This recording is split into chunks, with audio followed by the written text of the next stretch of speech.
Next ಬುನಿ.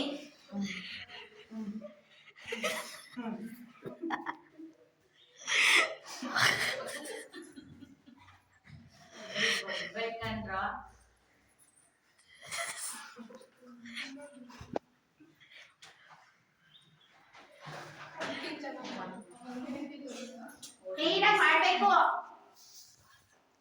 ಮಾಡುತ್ತೀಗ ಇನ್ನೊಂದ್ಸಲ ಮಾಡಿಸ್ತೀನಿ. ನೀನ್ ಮುಂದಕ್ಕೆ ಹೋಗ್ಬಿಡು ಜೀವು. ಅವ್ರು ಡ್ಯಾನ್ಸ್ ಮಾಡೋದು ಸರಿ ಹೋಗುತ್ತೆ. ವಿಭೂತಿ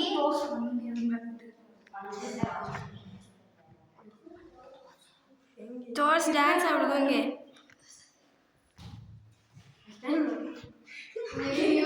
ತೋರಿಸಿ